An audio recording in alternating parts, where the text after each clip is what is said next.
Ok, bonjour à tout le monde. Je me nomme Mohamed Foupa Pouini de la team AgroFoot FM. Le plaisir pour moi aujourd'hui d'enregistrer cette formation, qui est une formation qui va avoir avec la transformation des grains de soja en yaourt et en viande.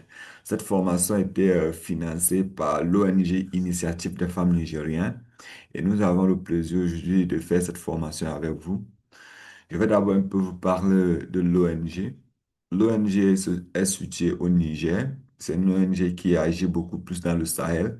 Et j'ai eu le plaisir de visiter le Niger l'an passé vers le mois de novembre, octobre. Et j'ai dû travailler avec eux sur la transformation du manioc en tapioca, en amidon et en farine panifiable pour le compte d'AgroFood FM. Maintenant, avant d'entrer dans la formation, j'aimerais parler d'AgroFoot FM. AgroFoot FM, c'est un groupe des ingénieurs qui sont spécialisés dans l'agriculture et dans l'agroalimentaire, dont nous accompagnons et nous faisons du coaching. Nous faisons dans le montage des projets avec aujourd'hui les nouvelles serres purement biologiques qu'on met sur pied, avec aussi un accompagnement sur mesure en termes d'agriculture intégrée pour ceux qui pensent déjà à vouloir faire leur retraite. Je vais donc alors directement entamer les propos pour vous montrer comment est-ce qu'on peut produire un yaourt de soja. Un yaourt de soja qui est important. C'est très important de valoriser le soja et de produire un yaourt de soja. Et c'est même plus sain et nutritif. Et maintenant, comment est-ce qu'on va donc faire? Première étape d'abord, c'est qu'il faudrait d'abord introduire le soja.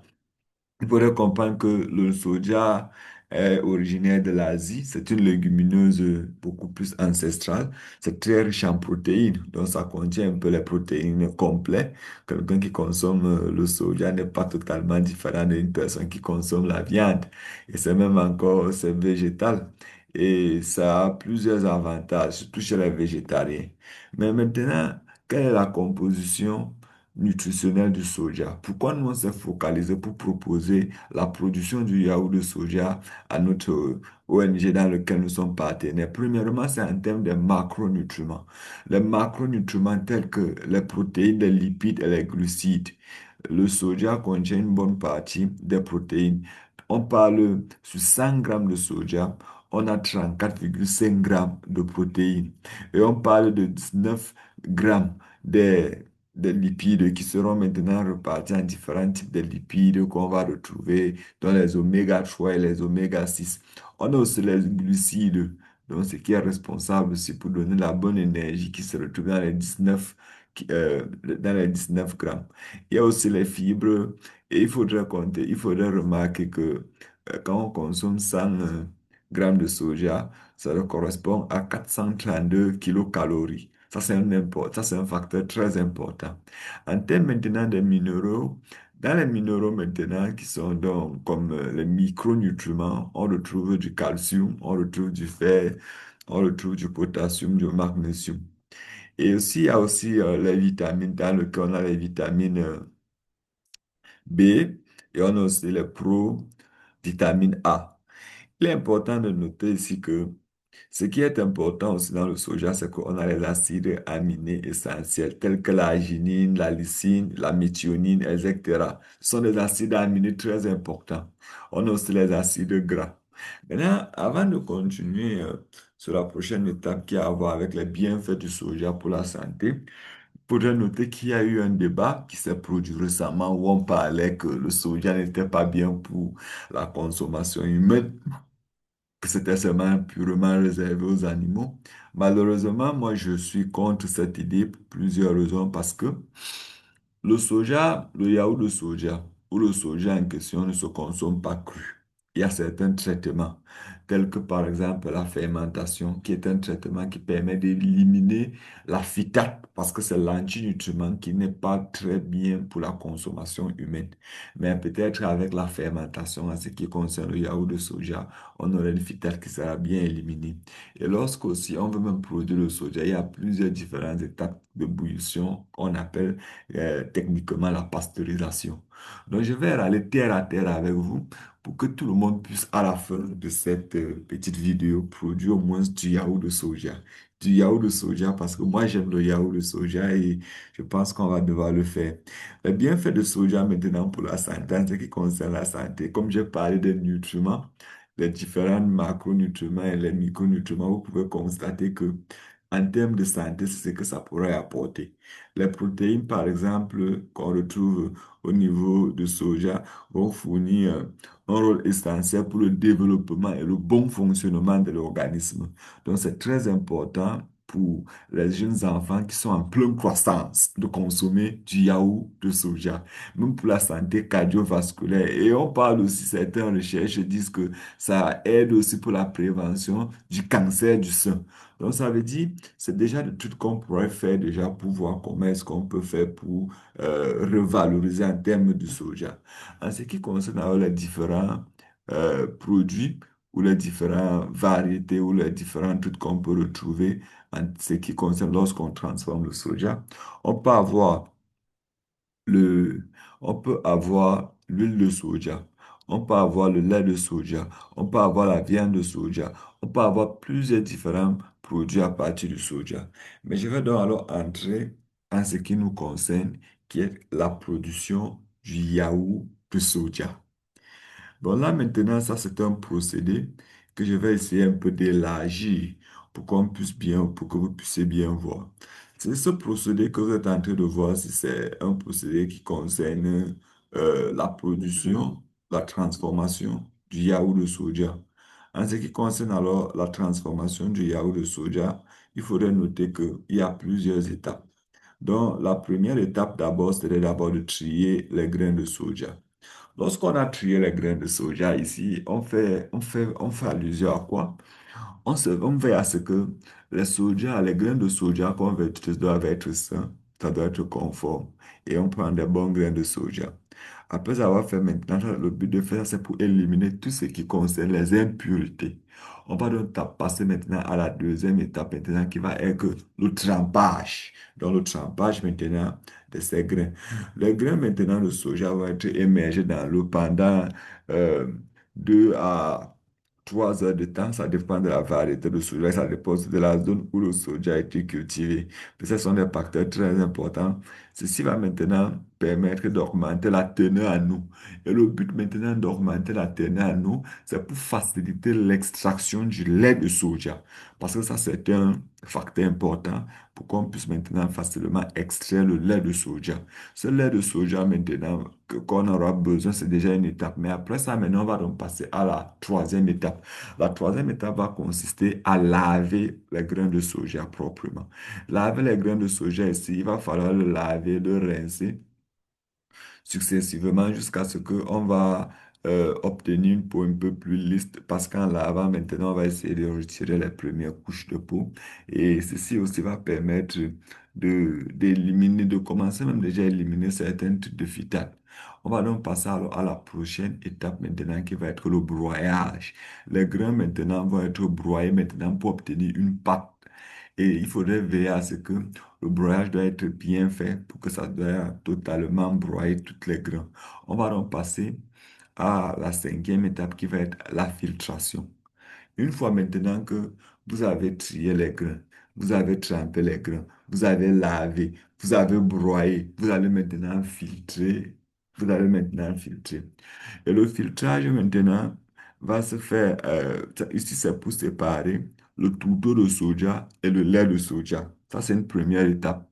Parce qu'on va voir comment faire le tourteau de soja sur notre prochaine vidéo. Mais ici, on va seulement se focaliser avec le yaourt de soja. Donc ici, déjà, c'est déjà une étape qui va être homogène avec ce qui va concerner la viande de soja qu'on va faire. Une fois à cette étape, on va donc passer alors à la prochaine étape qui va mener à être un peu plus technique, qui va être la pasteurisation de ce lait de soja. Pourquoi est-ce qu'on pasteurise le lait de soja? Parce que le yaourt de soja qu'on a envie de consommer peut contenir certains micro-organismes qui sont indésirables pour la santé. Et en faisant bon, alors maintenant une pasteurisation, ça va donc nous permettre d'éliminer les pathogènes. Faites attention, on n'a pas parlé de stérilisation, on a parlé de pasteurisation. Parce que si vous faites la stérilisation, vous allez détruire tous les nutriments que nous avons vantés au début, quand on voulait commencer cette formation. Donc, le but ici, c'est juste d'éliminer les pathogènes en gardant les nutriments qui vont être bénéfiques pour notre santé. Et comment est-ce qu'on peut donc faire la pasteurisation? Ça peut se faire sur deux volets. On peut faire une température élevée et un temps court, ou on fait un temps long et une température basse. Ça va donc dépendre des propriétés et la qualité de goût de ce que vous voulez obtenir. Et ça entre un peu beaucoup plus dans, dans les petites techniques. Et j'espère que vous allez laisser en commentaire comment est-ce que vous faites votre pasteurisation ou là où vous vous trouvez pour qu'on puisse commenter. La prochaine étape maintenant, ça serait le sucrage. Voici là où certains gens font l'erreur pour produire le yaourt de soja. Après avoir pasteurisé, ils passent à l'ensemencement. L'ensemencement qui est l'ajout des, des bactéries. C'est-à-dire, on va traiter les bactéries qui vont permettre la fermentation. Mais on ajoute d'abord le sucre. Le but d'ajouter le sucre avant de passer maintenant à l'ensemencement, c'est pour avoir une fermentation complète. C'est pour augmenter les chances de permettre à ce que vous ayez un yaourt qui va être épais. En commentaire, je vais vous donner l'exemple d'un yaourt qui va être épais. Et ce sucrage, maintenant, ça va dépendre du nombre, du goût même, du taux de sucrosité que vous aviez besoin. Mais il faudrait comprendre qu'il y a certaines normes, telles que le Codex Alimentarius, qui va, par exemple, permettre de définir en fonction de la zone là où vous vous trouvez la quantité de sucre acceptable pour votre yaourt. Donc, si vous êtes peut-être dans n'importe quel pays, vous devez un peu suivre la norme. Parce que même si vous avez un procédé, vous devez adapter le procédé en fonction de la norme pour que vos produits doivent être conformes sur le marché. C'est donc un peu ça. Après ça, maintenant, on va donc passer à l'ensemencement. Il existe généralement trois types de ferments, mais je vais me focaliser sur deux types de ferments. On a les Lactobacillus bulgarus et les Streptococcus thermophilus. Voilà les deux types de bactéries qu'on utilise maintenant pour souvent faire la fermentation. Et qu'est-ce qui se passe? Ce qui se passe, c'est que les bactéries là vont aller rechercher le sucre qu'on a à l'intérieur du soja et le sucre que vous avez ajouté pour convertir maintenant ça à un autre produit. C'est parce qu'ils vont manger ça, ils vont donc produire un déchet. C'est le déchet là alors maintenant qui va nous donner ce goût de ce yaourt que nous en avons besoin. Donc il y aura une conversion du sucre à un autre produit qu'on aura besoin, qui va nous donner alors les qualités organoleptiques qu'on a besoin pour avoir notre part. Et la fermentation maintenant se fait entre l'intervalle de 6 à 8 heures de temps. Et ici, il faudrait noter que la température joue un rôle crucial lors de la fermentation. Là, ça va dépendre de la zone là où vous vous trouvez.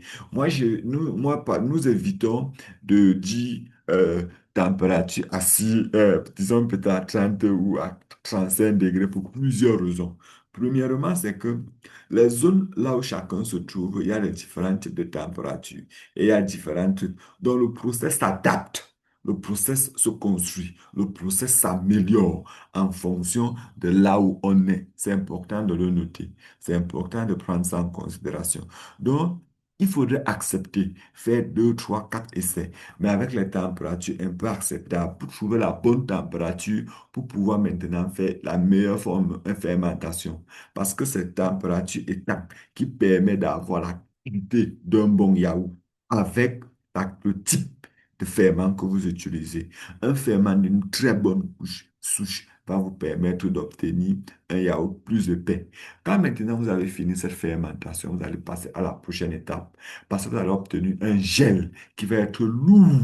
Là maintenant, vous allez donc passer au brassage. Le brassage ici maintenant a pour objectif de homogénéiser ceci. Et le brassage peut se faire manuellement ou bien à l'aide électrique. Et vous allez donc passer au conditionnement. Le conditionnement est capital de nos jours parce que de nos jours aujourd'hui, Quand on parle de la vente, ça retombe dans le marketing, ça retombe dans le design de l'emballage, ça retombe dans l'attractivité que vous apportez au niveau de votre emballage. Après ce conditionnement qui doit être rapide pour éviter aussi les contaminations, on va passer à la réfrigération. Pourquoi? Parce que si vous laissez ça à la température ambiante, qui est la température optimale pour la multiplication de ces bactéries qu'on a mis, ça va détériorer la qualité de votre soja. Et maintenant, vous pouvez maintenant, ici maintenant, voir comment faire certains ajouts. Vous pouvez ajouter certains arômes, vous pouvez ajouter certains flaveurs, vous pouvez ajouter certains conservateurs, certains stabilisants pour permettre... Ce sont des différentes touches, quoi. C'est comme par exemple une maman qui veut préparer le haricot et une autre maman qui veut préparer le haricot. À la fin, on aura des haricots avec des goûts différents parce qu'il y a certains différents condiments et certains ingrédients que chacun d'elles va ajouter, que l'autre ne va pas ajouter. Ça, c'est la cuisine interne que vous pouvez apporter pour permettre d'avoir un yaourt de soja de qualité. Un yaourt de soja qui va être différent de ce que les autres vont peut-être avoir. Donc, la réfrigération ici va se faire et ça doit se maintenir de 4 degrés en descendant. C'est très important parce qu'à partir de 4 degrés en descendant, vous avez rendu ces bactéries statiques. Donc, ils ne sont pas morts, mais ils ne peuvent pas se multiplier. C'est bactériostatique. Là, c'est le mot qu'on utilise un peu. À cette stade, maintenant, vous pourrez maintenant continuer. Comme je vous ai dit, prochainement, on verra ensemble comment est-ce qu'on va faire pour produire, je dirais, la viande de soja. Donc, je vais sauter cette étape et maintenant, je vais aller avec vous directement pour donner certaines recommandations pour conserver les grains de soja. Par exemple, c'est aussi très important. Premièrement, c'est qu'avant de conserver les grains de soja, peut-être pour longtemps, jusqu'à un an, il faudrait regarder l'humidité. Donc, ça veut dire, il faudrait regarder, il faudrait veiller à ce que les grains doivent être sèches à un certain taux d'humidité. Généralement, la teneur en eau ne doit pas dépasser 15%. En faisant ainsi, vous êtes sûr que vous pourrez conserver vos grains de soja pour longtemps. Autre truc encore, c'est que en fonction du produit que vous avez obtenu et comment est-ce que vous pourrez faire maintenant pour le conserver, ça va donc dépendre de vous. Mais il faudrait comprendre que la transformation des grains de soja en yaourt est un business lucratif. C'est un business très rentable que nous vous recommandons de vous lancer. De vous lancer parce que ça va vous permettre de générer certains bénéfices autant pour moi. Il faudrait préciser que je suis d'expression anglophone. Donc, si mon français n'est pas très bien, je m'en excuse. Mais je vais faire l'effort de toujours faire un français que tout le monde pourra comprendre et me suivre.